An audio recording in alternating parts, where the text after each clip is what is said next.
I tell you, as somebody who can tell us what was going on in Harrisburg, Pennsylvania today, Mr. John Hohenwater, NRA ILA's Pennsylvania State Liaison. How you doing tonight, John? Good, Cam. I can tell you what's going on. I can also tell you there's been a lot of candidates that are up in the polls the day before the election that woke up the day after election and lost. So that's, something to think about to our members, just because some of these candidates look like they're up in the polls, we still got to get out and vote. Yeah, don't get cocky. That's no way. Absolutely. All right, so today was the day we were supposed to see a ton of anti-gun amendments attempt to get attached to Castle Doctrine. The good news is that didn't happen, right?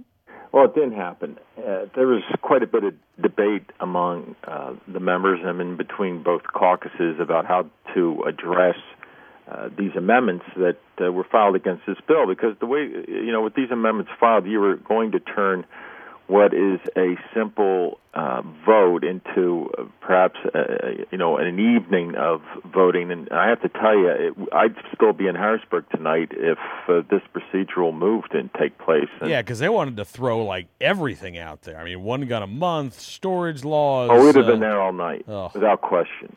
And I'm confident we would have prevailed, but it would have been a long process. There would have been a possibility maybe some of the amendment sponsors would have withdrawn their amendments, but it still would have been a long night. But the interesting procedural move came from the Republican leader, Sam Smith, and it's a Rule 61 here in Pennsylvania. It's used very rarely, and when it's normally used, it's the majority party that uses it, and this was used actually in a bipartisan effort. But what you do is you make a motion for the previous question, which was the House Bill 40 on second consideration. After that motion's made, then 20 members have to second it by standing up. Okay. And after which, then there's a vote taken on the measure to go to the previous question. And we had bipartisan support. There was I think the vote was 146 members stood up that said, to heck with going through all these amendments. We're going to go to the previous question, which was the original bill, and then the bill would then have to be voted on second, which it was voted, and we had 156 votes. Nice. On the bill, which is a great, obviously, vote count. 156 out of 203 is nothing to complain about. And I think tomorrow in final passage we're going to pick up a few more votes. So tomorrow it goes back for the third and final reading, and then I'm assuming it will clear the House. It'll go over to the Senate. It will. The bill has to be have three readings. So tomorrow's the third reading and final passage, and it will go over to the Senate tomorrow. And I would imagine we're going to be in the 160s tomorrow in this vote, which is great because it really shows the Senate the support that is out there for the measure, that it is a bipartisan bill. Is that a veto? Is that a veto-proof majority, John?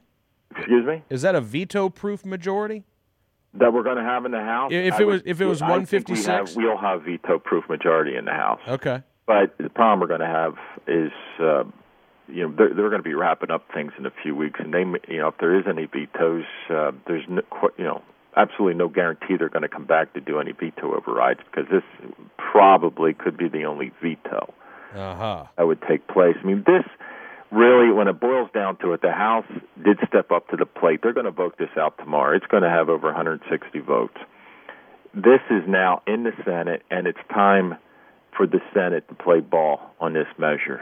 And there's going to be a lot of heat that's going to come down on the Senate next week, and it's going to be interesting to see how this pans out. House Bill 40 to get to the governor's desk is going to be difficult just because of the legislative process.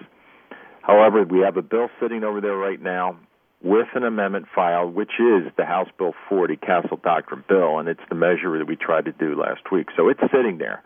Maybe this will give them the push to get things done, and that's what we're going to be working on next week. All right, well, let's hope so. John, I'm glad you could come on the program tonight and keep us updated. So gun owners in Pennsylvania should start should they start talking to their state senators now? They should start calling tomorrow. Okay.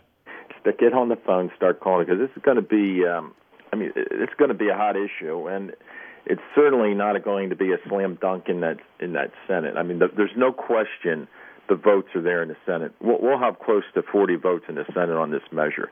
It's just a matter of getting them to do the right thing, and that's what we're going to be working on. Yeah. All right. Well, John, thanks again, sir, and we'll talk to you again very soon. Will do, Cam. See you.